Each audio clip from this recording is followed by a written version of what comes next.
बहुत लोगों को लगता है कि हम कोई बिजनेस कर रहे हैं, बैंक ओपन करके कोई व्यवसाय शुरू कर रहे हैं। हम कोई व्यवसाय शुरू नहीं कर रहे हैं, हम बाबा साहब के इस मूवमेंट को आगे बढ़ा रहे हैं। बाबा साहब एनिहिलेशन ऑफ कास्ट में कहते हैं, an ideal society should be mobile, should be full of channels for conveying a change taking place in one part to other parts.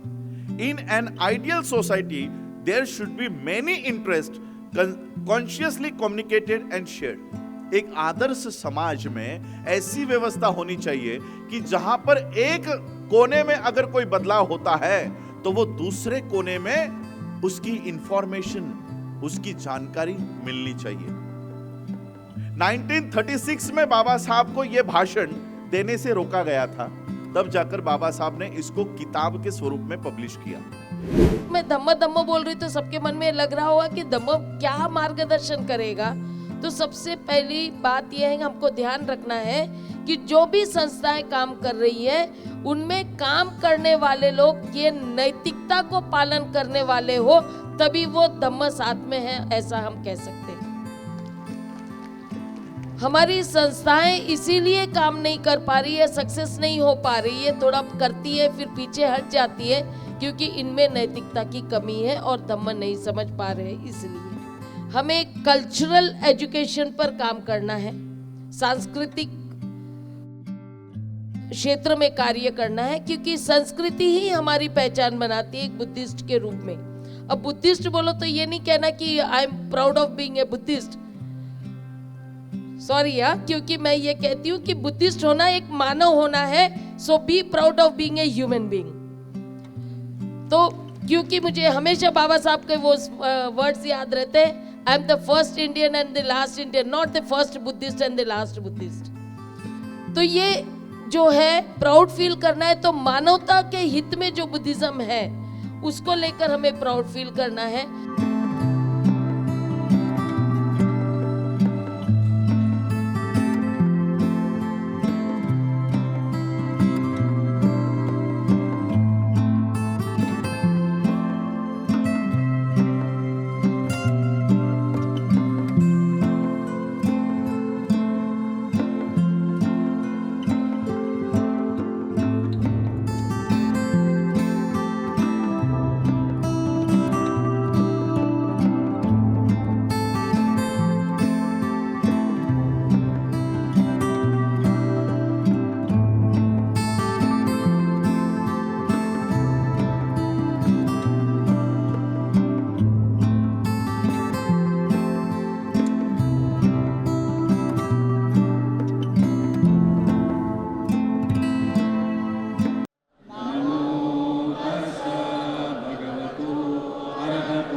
बुद्धं शरणं गच्छामि,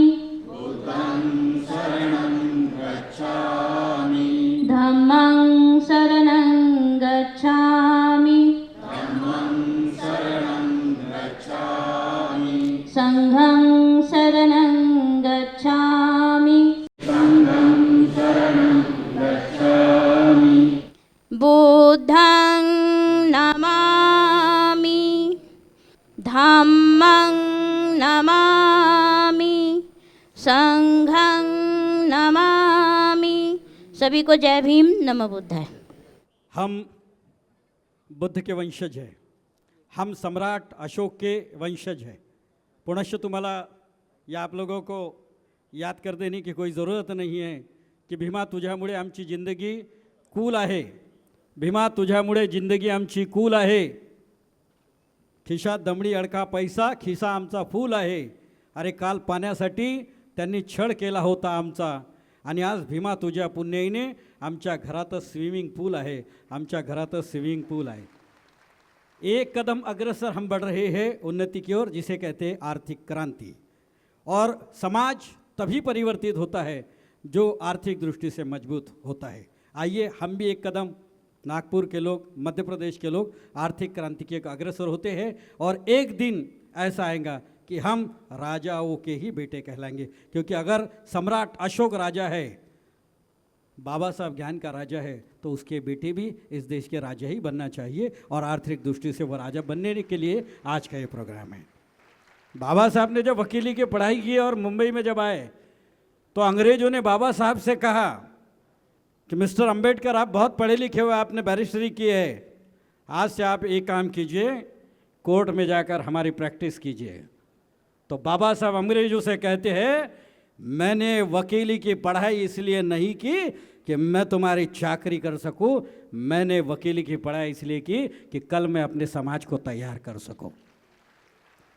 ये बैंक नहीं है, इसलिए मैंने कहा, आखिरी मेरा संबोधन इसलिए है कि जिस तरीके से बाबा साहब ने ये कहा था कि मैं हिंदू धर्म में पैदा हुआ हूँ लेकिन मैं हिंदू धर्म में मरूंगा नहीं, तुम लोगों को भी आज एक बात कहना है कि मैं गरीबी में पैदा हुआ हूँ लेकिन गरीबी में मरूंगा नहीं। बैंक के लिए इतना काम कीजिए कि कल जब दुनिया छोड़कर हम जाए तो लोग ये ना कहे कि देखो किसी दलित की मैया जा रही है, बल्कि ये कहे, देखो रे यह बौद्ध समाज के आदमी राजा की तरह जा रहा है। इसलिए तुम लोगों को काम करना है।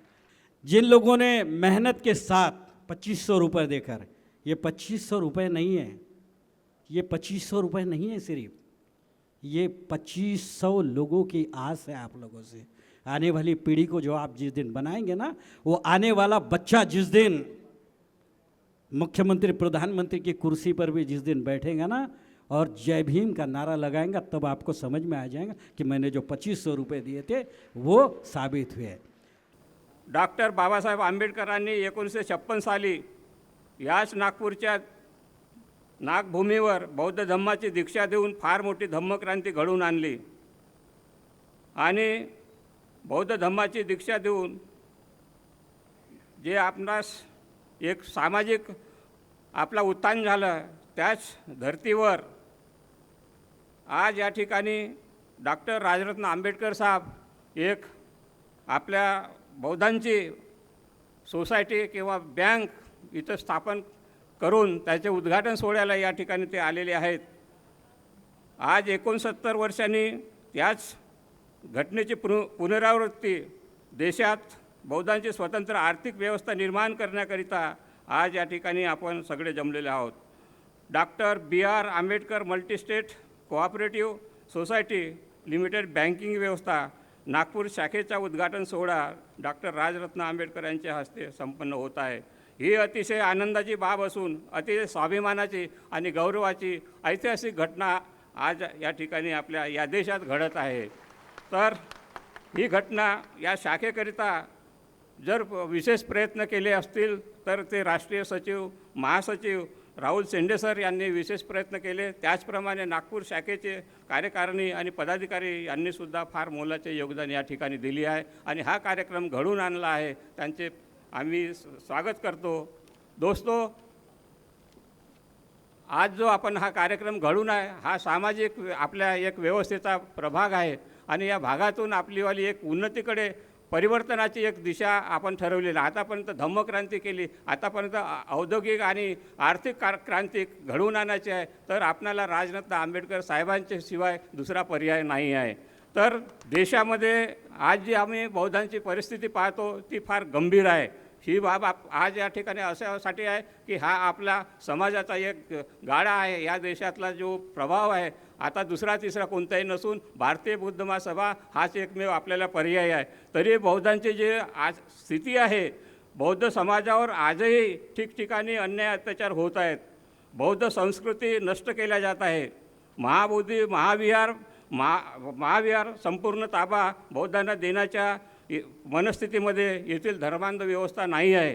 त्याचप्रमाणे युवकांना आरक्षण, शिक्षण आणि उद्योगधंदे यापासून वंचित ठेवणाऱ्या योजनेचा सर्रास अंमल करण्यात येत आहे आणि मनुस्मृती डोकेवर काढत आहे। बौद्ध जनगणनेची पद्धत फार क्लिष्ट कॉम्प्लिकेटेड झालेली आहे। ह्या आमच्या राष्ट्रीय समस्या आहेत आणि ह्या राष्ट्रीय समस्याकरिता आपणास काम करायचं आहे, तर तुम्ही आम्ही करू नाही शकत, आपल्याला राष्ट्रीय स्तरावर हे कार्य करायचे आहे आणि त्याकरिता आपले जे समाज आहे हा विखुरला समाज असल्यामुळे आपल्यावर हे अन्याय अत्याचार होत आहे। अनेक वर्षापासून आम्ही ते सहन करत आहोत, परंतु या देशामध्ये आपल्याला बुद्धिस्ट सोसायटीच्या माध्यमानं डॉक्टर राजरत्न आंबेडकरांच्या नेतृत्वामध्ये आपल्याला पुन्हा या देशामध्ये धम्म क्रांती घडवून आणल्याशिवाय पर्याय नाही आहे. आणि हाच पर्याय आपण एकत्रित राहून संघटित राहून जर केला तर आपल्यासाठी हे नाही. कारण समस्या आपल्या अनेक आहेत, अनेक वर्षापासून जसेच्या तसेच आहेत, आपण पूर्ण काही करू शकलो नाही. आणि म्हणून आपल्याला आता कोणतीही संस्था या देशामध्ये अस्तित्वात नाही आहे. आणि ही एक बुद्धिस्ट सोसायटी ऑफ इंडिया, त्याचे नेतृत्व जे डॉक्टर राजरत्न आंबेडकर साहेब करत आहेत, त्यांच्या नेतृत्वात पुन्हा या देशात आपल्याला धम्मक्रांती घडवून आणायची आहे. आणि म्हणून मी माझा जास्त वेळ न घेता, कर गुजर गए वो भीम थे, हम देश को जगाने वाले वो भीम थे, इस देश को जगाने वाले भीम थे, हमने तो सिर्फ इतिहास पढ़ा है यारो, आगे इतिहास पढ़ा है, लेकिन इतिहास बनाने वाले वो मेरे भीम थे, इतिहास बनाने वाले वो भीम थे. जितना उत्थान जो महाराष्ट्र में उन्हें वो चल रहा है, हमारी तीसरी बेंच की जो स्थापना हो रही है, हम निकट भविष्य में बहुत जल्द मध्य प्रदेश में बैंक की स्थापना करेंगे, हम ऐसा अग्रहित करते हैं. सर, हम आपसे निवेदन करते हैं और जन समूह को बताना चाहते हैं, 26 नवंबर 1949 को डॉक्टर बाबा साहब आम्बेडकर जी ने संविधान बना के संविधान सभा को सौंपा था. और उसको लागू करने में जो 2-2.5 महीने का समय जो लगा है, ये मनुवादी व्यवस्था उसको लागू करना नहीं चाहते थे. उसको लागू 26 जनवरी 1950 को किया. संविधान में सब हक सब आपको दिए गए हैं. जो हिंदू कोड बिल जो आया था, उसमें इस देश की समुचित समाज की नारियां जो है आज गर्व से जो घूम रही है, पायलट बनी है, गाड़ी चला रही है, बैंक में काम कर रही है, तो वो सिर्फ संविधान के कारण कर रही है. तो इस स्थिति में हम ये पूरे विश्व की जो परिचर्चा करते हैं और मध्य प्रदेश के साथ में जोड़ना चाहते हैं. मध्य प्रदेश में हमें ये आज लगभग 1 महीना हुआ हम काम कर रहे हैं. वहाँ आम्बेडकर क्या है ये लोग जानते नहीं हैं. हमें उस टेस्ट से काम करना है, हम कर रहे हैं. भीड़ मुरैना ऐसा एरिया है, वहाँ ऐसे खड़े रहना ही मुश्किल होता है. उस प्लेस में जाके हम इस स्थापना कर रहे हैं, उसको इस्टेब्लिश कर रहे हैं. ये हम अपने आप की जान भी ऐसे हाथ में लेके चलते हैं. हम आपको अवगत कराना चाहते हैं, कहीं जगह हमारी ऐसी है, वहाँ से जा तो सकते हैं लेकिन वापस आ नहीं सकते. ऐसी जगह पे हम the Buddhist society of India की स्थापना करना चाह रहे हैं, वहाँ कर रहे हैं. साथियों, डॉक्टर आम्बेडकर एक ऐसे व्यक्ति थे जिन्होंने 4 मई 1955 को दी बुद्धिस्ट सोसाइटी ऑफ इंडिया की स्थापना की थी, रजिस्टर की गई थी. उनके बाद में जितने हमारे लीडर आए, बहुत सारे आए, यहाँ पर भी होंगे, है, कभी इस सोसाइटी की तरफ ध्यान नहीं दिया और कभी इसका ऐसा समाज का ऐसा एक रूप हो सकता है इसके बारे में नहीं सोचा. वो अगर सोचा है, वो राजरत्न आम्बेडकर जी ने सोचा है. ये जो लास्ट हमारी सोसाइटी हो गई थी, उनको पुनर्जीवित करके आज वो वर्ल्ड बुद्धिस्ट फोरम के सेक्रेटरी है, जो हमारे स्वाभिमान की बात है. छत्तीसगढ़ में दी बुद्धिस्ट सोसाइटी ऑफ इंडिया माननीय डॉक्टर राजरत्न आम्बेडकर के सानिध्य में हमें काम करने का अवसर मिला. 2022 में हम पहली बार साहब से आकर इसी नागपुर की भूमि पर मिले थे, क्योंकि भारतीय बौद्ध महासभा 3 भागों में बटी हुई है और हम एक महाराष्ट्र से लगे हुए मोहला मानपुर ज़िला से बिलोंग करते हैं. कहीं न कहीं महाराष्ट्र से हमारा क्षेत्र लगा हुआ है. 3 ग्रुप होने के कारण वहाँ विवाद की स्थिति निर्मित है. इसी कारण से हम साहब से जुड़ पाए. उन्होंने हमारे निवेदन को स्वीकार किया और अपने साथ काम करने का अवसर दिया. इसके लिए आपको हमारी छत्तीसगढ़ की कमेटी की ओर से कोटि कोटि धन्यवाद. हमारे कमेटी में किसी प्रकार का लालच नहीं है. जब हम जुड़े थे तब बैंक का कोई प्रावधान हमारे बीच में नहीं आया था. जब 6 महीने हो गए थे, उसके पश्चात हमारे बीच में बैंक की स्थापना के बारे में चर्चा हुई थी। आज भी हम किसी भी प्रकार के लालच की वजह से यहाँ नहीं आए हैं, बल्कि हम बाबा साहब के मिशन को आगे बढ़ाने के लिए यहाँ पर उपस्थित हुए हैं। आज आपण या नागपूरमध्ये द बुद्धिस्ट सोसायटी ऑफ इंडियाच्या अंतर्गत doctor Bhimrao Ramji Ambedkar multi state cooperative credit society आणि बँकिंग याची दुसरी शाखा निर्माण करण्याचं महान कार्य आपण सर्वजण करत आहात, त्याबद्दल तुम्हाला सर्वांना धन्यवाद। मी महाराष्ट्र राज्याचा मुख्य संघटक 1-1.5-2 महिन्यापूर्वी झालेलो आहे। मी ठाणे जिल्ह्याचा जवळजवळ 7 वर्ष अध्यक्ष असताना आदरणीय राजरत्न आंबेडकरांनी आम्हाला एक संदेश दिला, आपल्या बौद्धांची एक बँक निर्माण करायला पाहिजे। त्या हेतूपूर्व आम्ही सुरुवात केली। आम्ही एक सूत्र, आमच्याकडे त्यावेळेला कुठल्या प्रकारच्या बँकेच्या संदर्भात डॉक्युमेंट्स नव्हते, पण सरांनी सांगितल्यानंतर आम्ही कामाला सुरुवात केली। आम्हाला विरोधही त्या पद्धतीने जास्त दुप्पट विरोधही झाला। कालची पोरं बँक निर्माण करायला निघालात, यांना काय अक्कल आहे, हे कशी बँक निर्माण करतील? पण माझ्या सर्व कार्यकर्त्यांनी संयम ठेवला आणि राजरत्न आंबेडकरांच्यावर विश्वास ठेवून आम्ही आमच्या कुटुंबातलेच नातेवाईकांचे ज्या वेळेला शेअर्स घेतले, मी 2 दिवसाच्या आतमध्ये 99 शेअर्स घेतले होते आणि माझ्या सर्व कार्यकर्त्यामध्ये एक जोश निर्माण केला। आम्ही जवळजवळ 1 वर्ष 6 वर्षे झाला बँकचे जे काय 4,500 शेअर्स होते आम्ही जमा केले, रजिस्ट्रेशन केला। ठाणे जिल्ह्याने फाउंडेशन रचलेलं आहे, त्याच्यावर अनेक इमारती आपल्याला चढवायचे, मजले चढवायचे आहेत। त्याचा पहिला मजला हा नागपूर शहराने घेतलेला आहे, त्याबद्दल तुम्हाला धन्यवाद देतो। अशाच पद्धतीने जोमाने काम करा। आपणाला हे लक्षात ठेवायचं आहे की महामानव डॉक्टर बाबासाहेब आंबेडकरांनी आपणाला भारताचं संविधान आणि बुद्ध आणि त्याचा धम्म म्हणजे बुद्ध आणि त्याचा धम्म दिलेला आहे।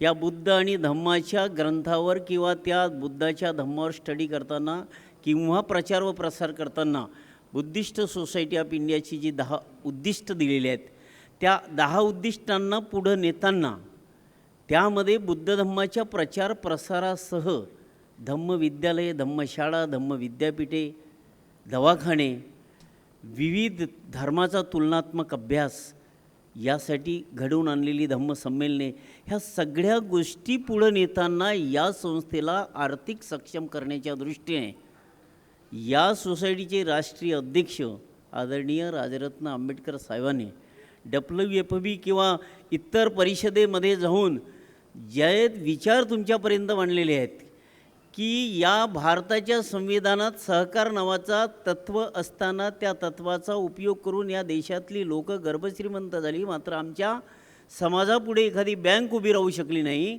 हा विचार जेव्हा साहेबांच्या हातात दी बुद्धिस्ट सोसायटी ऑफ इंडिया आली तेव्हापासून सुरू झाला आणि त्याचा प्रारंभ ठाणे जिल्ह्याने केला। मित्रांनो, ठाणे जिल्ह्यात doctor Babasaheb multi state credit cooperative society multi state ह्या सोसायटीचा प्रारंभ साहेबांच्या प्रेरणेने आणि तिथल्या लोकांच्या मेहनतीने हा ठाण्याला सुरुवात झाला। आज 4,500 सभासद आहेत। एक आपली बौद्धांची स्वतंत्र त्यांना सक्षम करणारी एक बँक किंवा आपण सध्या सोसायटी आहे तिचं रूपांतर बँकिंगमध्ये होणार आहे आणि म्हणून ठाणे जिल्ह्याचा एक सगळा कामाचा आढावा घेताना या नागपूर शहरात काम करणारे राष्ट्रीय महासचिव आदरणीय राहुल शिंदे सर, त्यांच्या सोबतीला राज्य उपाध्यक्ष विजय वासे सर, आता त्यांच्या सोबतीला जिल्हा अध्यक्ष राजेश बौद्ध दैवले आणि त्यांचं संपूर्ण टीम यांनी पुढाकार घेतला आणि दुसरी ब्रँच या नागपूर या ठिकाणी सुरू झालेली आहे। मित्रांनो, आपल्या सर्वांना मी आव्हान करेन, 2,610 रुपये तुमच्या आमच्यासाठी काहीच नाही आहेत। आपण कुठल्याही चिल्लर चाल्लर कामावर खर्च करतो आहे। आज आमची जेवढी सभासद वाढतील तेवढी आमच्या सोसायटीची आर्थिक क्षमता वाढेल। या आर्थिक सोसायटीच्या म्हणजे पतसंस्थेच्या माध्यमातून या समाजाला न्याय देणारे धम्मविद्यालय या समाजाला न्याय देणारे अनाथालय, या समाजाला न्याय देणारे दवाखाने उघडल्या जातील आणि ते खऱ्या अर्थाने महामानव डॉक्टर बाबासाहेब आंबेडकर यांच्या प्रेरणेने जेव्हा आम्ही समाजात जगतो तेव्हा त्यांच्या विचारावर काम करण्याची संधी या मल्टी स्टेट कोऑपरेटिव्ह क्रेडिट सोसायटीने तुम्हाला आम्हाला मिळवून दिली आहे. या संधीचा आपण नक्की उपयोग घ्याल. जिस क्षेत्र में हम लोग पीछे थे, आज वो आर्थिक क्षेत्र उसमें कदम रख रहा है और सभी लोग उसको साथ दे रहे हैं, इसलिए और ज़्यादा खुशी हो रही है. मैं अभी तक हमने देखा है कि जो भी राजनीतिक क्षेत्र में गए हैं उन्होंने कहीं ना कहीं शैक्षणिक संस्थाएं खोली हैं और इकोनॉमिकल संस्थाएं खोली है, हॉस्पिटल्स खोले हैं. हमारा भी आरपीआई है, लेकिन अभी तक कहीं ऐसा दिखाई नहीं दे रहा है कि उनके माध्यम से इस तरह की संस्थाओं को प्रोत्साहन मिला हो, जबकि बहुत ज़रूरी है.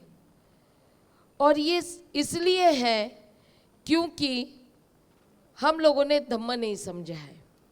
अगर सम्राट अशोक को अच्छे से पढ़ लेते, अच्छे से जान लेते, तो पता चलता है कि राज करते समय कौन कौन सी चीज़ों का ध्यान रखा जाता है और कैसे हम अपने आप को विकास की ओर ले जा सकते हैं. हम देखते हैं कि उस समय शैक्षणिक संस्थाएं भी थी, सांस्कृतिक संस्थाएं थी, धम्म के बारे में था, आर्थिक क्षेत्र में हम लोग आगे थे, लेकिन आज हम लोग हर इसमें पीछे हैं. लेकिन कहीं ना कहीं ये शुरुआत होनी थी और काफ़ी लोग हैं जो चाहते हैं कि इसमें हम करें. मुझे याद आता है कि जितने भी पुराने राजा लोग थे, क्योंकि यहाँ पे राजाओं का शासन हुआ करता था, इतिहास में हम देखते हैं, तो पता चलता है कि उन लोग को गाइड करने वाले उनके धर्म गुरु हुआ करते थे. धर्म गुरु उनको बताते थे कि तुम्हें किस क्षेत्र में किस तरह का प्रयास करना है, कौन से कदम उठाने हैं. लेकिन हमने देखा कि अभी तक जो हो रहा है इसमें बुद्धिस्ट धम्म गुरुओं का रोल जहाँ होना चाहिए राज्य चलाने के लिए या और कोई भी फील्ड में काम करने के लिए, नगण्य दिखाई देता है. क्योंकि अभी परिस्थिति ऐसी दिखाई देती है कि धम्म गुरुओं को कितना ज्ञान होना चाहिए. धम्म के ज्ञान में सारे ही क्षेत्र के ज्ञान सम्मिलित होते हैं और सभी क्षेत्र का मार्गदर्शन एक धम्म गुरु ने करना चाहिए, ये अपेक्षित है. बुद्ध के समय की बात अगर हम करते हैं तो महानाम को राजनीति कैसा करना ये बुद्ध ने सिखाया था. यानी राजनीति कैसे करें ये भी एक मार्गदर्शक और खास करके धम्म गुरुओं का काम है. अभी तक वो हो नहीं रहा है अभी के समय में. फिर शैक्षणिक संस्थाएं हमने देखे हैं, हमारे पीपल्स एजुकेशन सोसाइटी बाबा साहब आम्बेडकर ने खोला था और उस पर काफ़ी स्कूल्स कॉलेजेस ओपन हुए हैं. लेकिन जब हमने वहाँ पे भी सर्वे किया, वहाँ पे विजिट किया, तो पता चला कि वहाँ पे भी धम्म गुरुओं का कोई भी सहभाग नहीं है या उनको बुलाया नहीं जाता है. तो वहाँ पे भी ऐसा लगा कि हमारे एजुकेशनल संस्थाओं में भी धम्म की कमी रही है. और धम्म बोले तो हम, फिर मैं धम्म धम्म बोल रही तो सबके मन में लग रहा होगा कि धम्म क्या मार्गदर्शन करेगा. तो सबसे पहली बात यह है कि हमको ध्यान रखना है कि जो भी संस्थाएं काम कर रही हैं उनमें काम करने वाले लोग ये नैतिकता को पालन करने वाले हो, तभी वो धम्म साथ में है, ऐसा हम कह सकते हैं. हमारी संस्थाएं इसीलिए काम नहीं कर पा रही है, सक्सेस नहीं हो पा रही है, थोड़ा करती है फिर पीछे हट जाती है, क्योंकि इनमें नैतिकता की कमी है और धम्म नहीं समझ पा रहे हैं इसलिए। तो जब हम ये कह रहे हैं, मैंने हमारे राजरतन जी को देखा, जब ये मुझसे मिले और हमारी बातचीत हुई तो मुझे लगा कि हमें कल्चरल एजुकेशन पर काम करना है, सांस्कृतिक क्षेत्र में कार्य करना है, क्योंकि संस्कृति ही हमारी पहचान बनाती है एक बुद्धिस्ट के रूप में। अब बुद्धिस्ट बोलो तो ये नहीं कहना कि I am proud of being A Buddhist, sorry यार, क्योंकि मैं ये कहती हूँ कि बुद्धिस्ट होना एक मानव होना है, so be proud of being a human being. तो क्योंकि मुझे हमेशा बाबा साहब के वो वर्ड्स याद रहते हैं, I am the first Indian and the last Indian, not the first Buddhist and the last Buddhist. तो ये जो है प्राउड फील करना है, तो मानवता के हित में जो बुद्धिज्म है उसको लेकर हमें प्राउड फील करना है। तो जब कल्चरल बात आती है तो कल्चर से हम कितना मानवतावादी है या कितने मानवता को हम सपोर्ट करते हैं, उस तरह से कार्य करते हैं, ये महत्वपूर्ण है।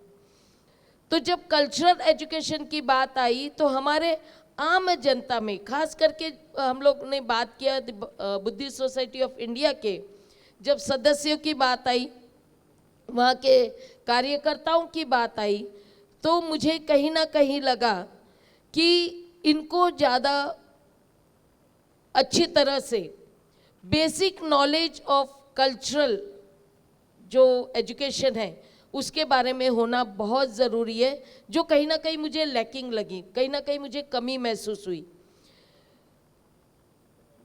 तो ये, और ऊपर से ये भी पता चला कि 10 पॉइंट्स जो बाबा साहब ने दिए ये पूरा हमारे डेवलपमेंट पर काम करने वाले, और उसकी भी जानकारी लोगों को नहीं है, इवन कार्यकर्ताओं को भी नहीं है, ये पता चला। तो मुझे लगा कि हमने उसी से शुरू करना चाहिए।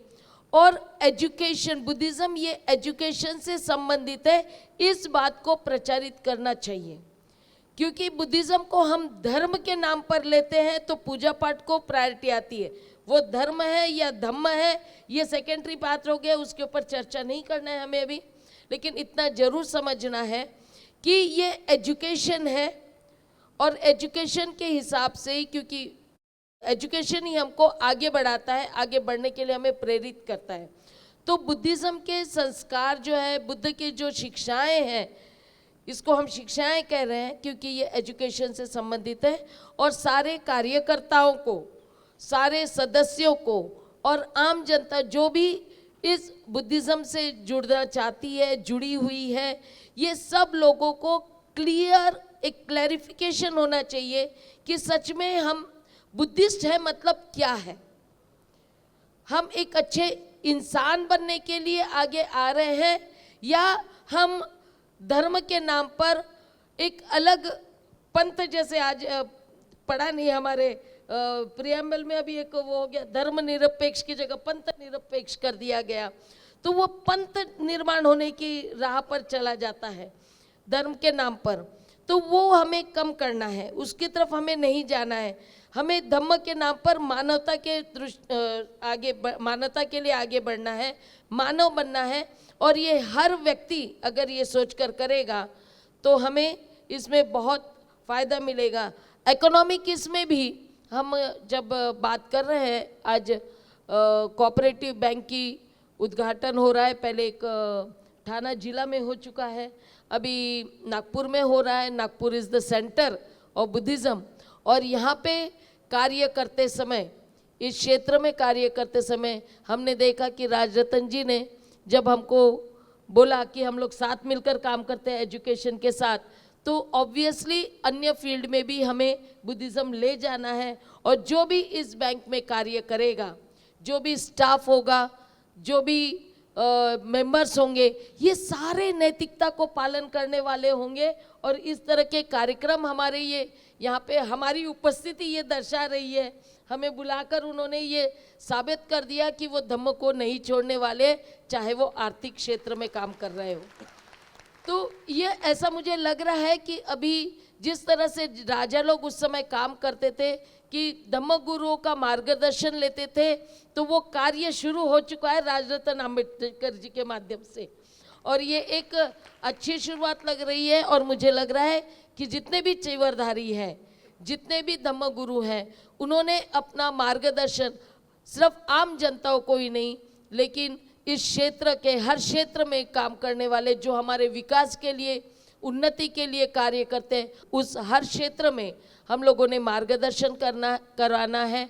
और ये ध्यान रखना है कि हम सक्सेस तभी होंगे जब हम नैतिकता को साथ में लेकर चलेंगे।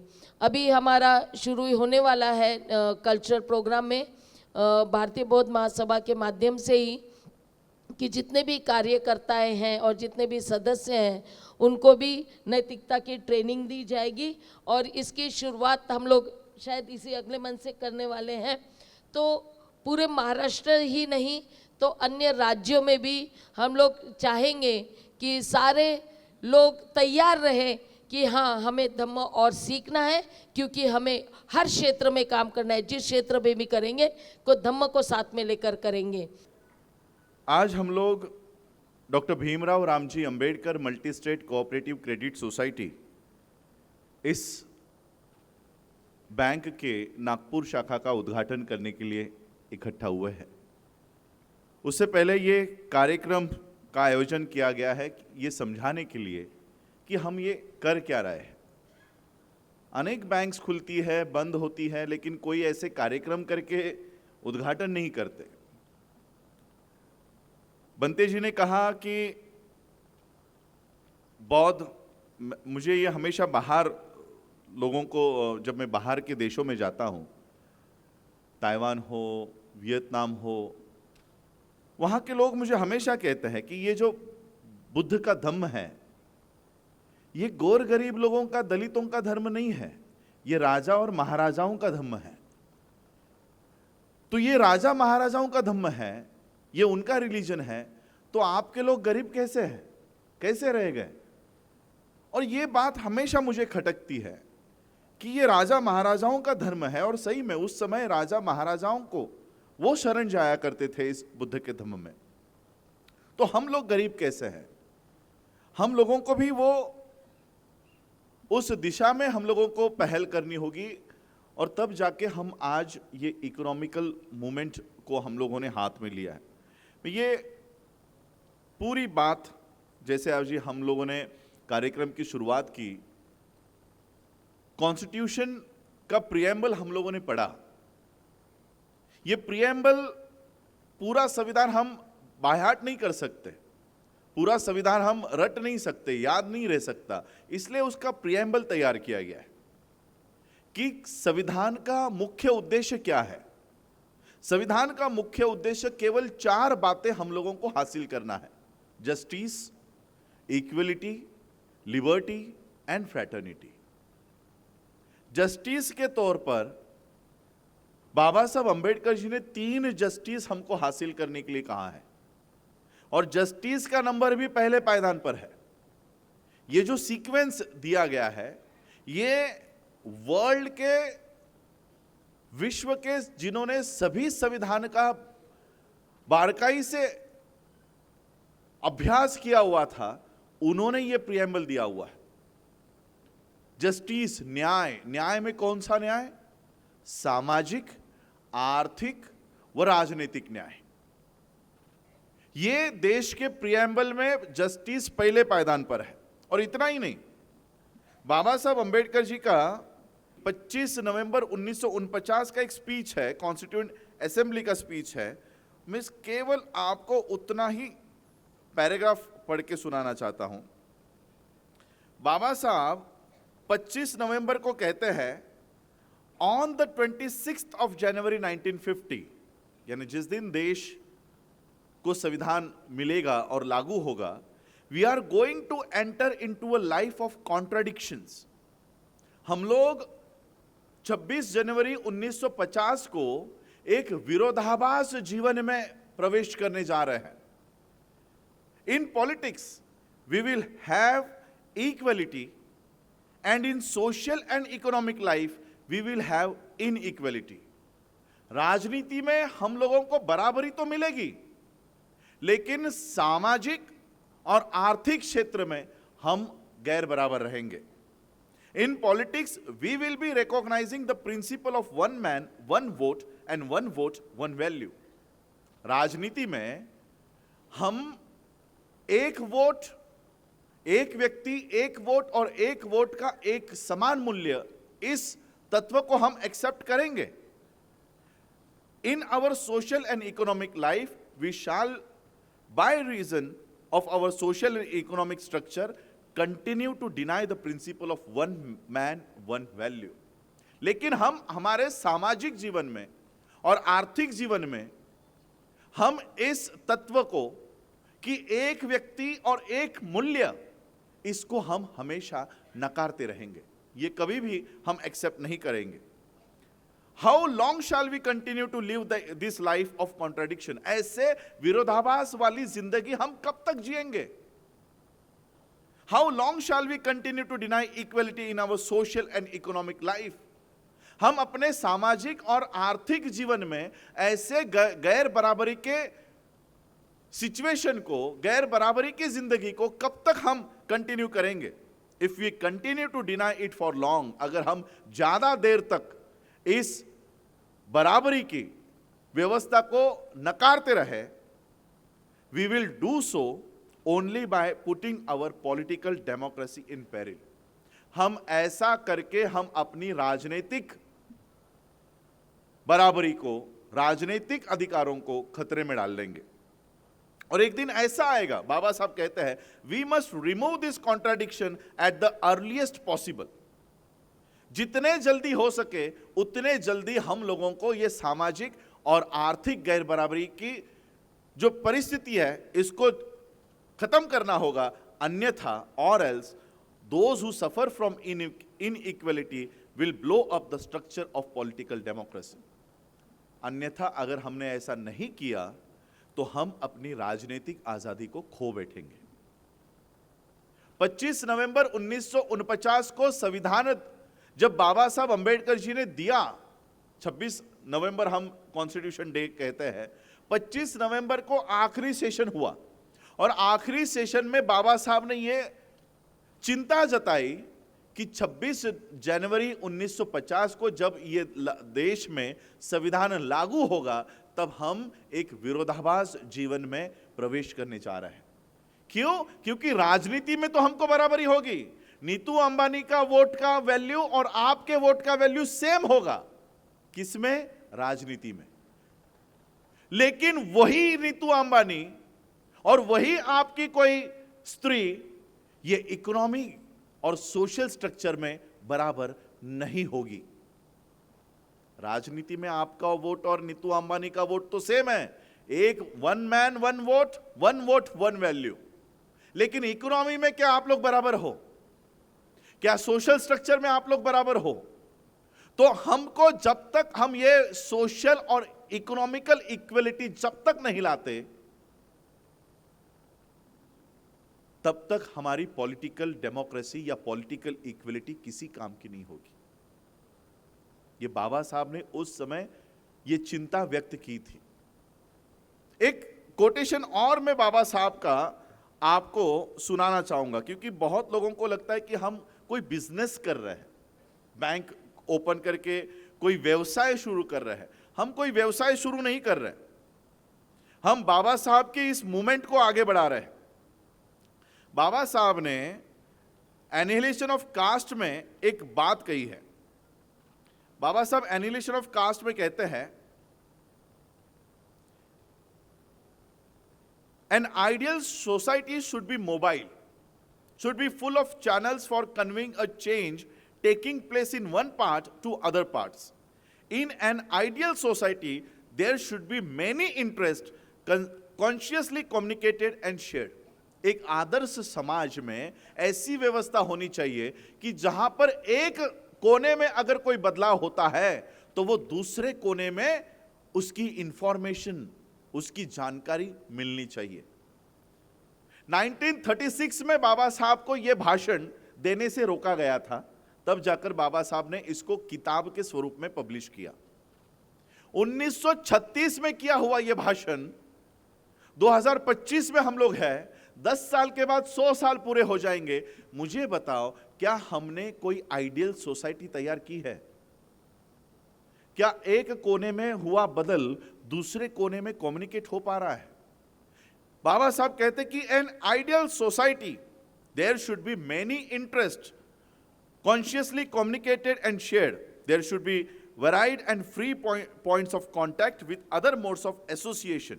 In other words, there should be social endosmosis. This is fraternity, which is another name of democracy. बाबा साहब अम्बेडकर जी ने उस समय हम लोगों को कहा कि हम लोगों को एक आदर्श समाज ऐसा तैयार करना है जहां पर कई सारे हेतु, कई सारे इंटरेस्ट उस समाज के पूरे किए जाए। अब हम लोग क्या कर रहे हैं? सिर्फ राजनीति में हम लोग कंसंट्रेट कर रहे हैं।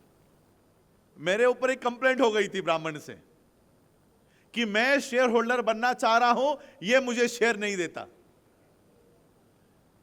क्योंकि कॉन्स्टिट्यूशनली, लीगली हम किसी जाति या धर्म के लोगों को यह नहीं कह सकते कि तुम हमारा शेयर नहीं खरीदो। इसलिए मैं कैंपेन बौद्ध विहारों में चला रहा हूं। ये हमारी टीम, नागपुर की टीम, आप जिस जिस बुद्ध विहार से हो, आप समय दीजिए, तारीख निश्चित कीजिए, मेरी टीम आपके बुद्ध विहार में आएगी, शेयर सर्टिफिकेट्स के, शेयर के फॉर्म लेकर आएगी। उसी बुद्ध विहार में हम कैंपेन्स शुरू करेंगे, उसी वहीं पर चेक्स लेकर आ जाना, स्कैन कर देना और शेयर होल्डर्स होना। मैं इसको पब्लिक मासेस में, जनरल मासेस में हम कैंपेन नहीं चलाना चाहते। आपके बुद्ध विहार में ये शेयर होल्डर कैंपेन चलेंगे और बाकी जो अभी ब्रांच हमने ओपन किए वहां आप लोग आकर शेयर्स खरीद सकते हो। ये इसलिए हम प्रिकॉशन ले रहे हैं क्योंकि हम नहीं चाहते कि यहाँ पर भी फ्रैक्शंस खड़े हो, यहाँ पर भी आगे चलकर गुटबाजी हो, ये हम नहीं चाहते। इसलिए ये प्रिकॉशंस अभी से हम लोग ले रहे हैं। तो बस मैं यही आज संबोधन करने के लिए आपके पास आया था।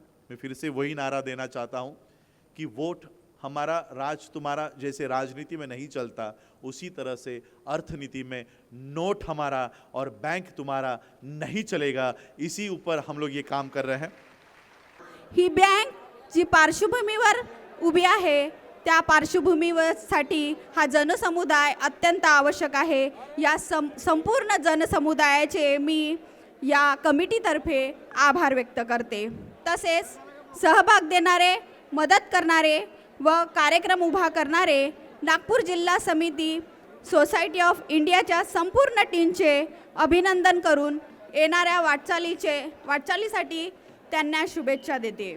या कार्यक्रमाच्या यशस्वीतेसाठी आयोजक भारतीय बौद्ध महासभा, नागपूर जिल्हा कमिटी अध्यक्ष राजेंद्र बौद्ध, उपासक नरेंद्रजी चहांदे, उपाध्यक्ष सरोजताई मेश्राम, जिल्हा महासचिव आकाश चौरे, सहसचिव अशोक रामटेके, अविनाश मेश्राम, अमन ठवरे, कोषाध्यक्ष विलास झाडे, मुख्य संघटक रोशन राऊत, मीडिया प्रमुख डी गजबिये, प्रमोद श्रीरामे सर, सदस्य शांताबाई डोंगरे, रणजित राऊत, देविदास राऊत, अशोक सोनटक्के, राजेश रामटेके, विनय वाघमारे, योगेंद्र भालाधरे, ज्योतिताई बागडे, संजीवन वालदे, बेबीताई वानखेडे या सर्वांना येणाऱ्या वाटचालीसाठी शुभेच्छा देते आणि हा कार्यक्रम अध्यक्षांच्या वतीने संपला असे जाहीर करते।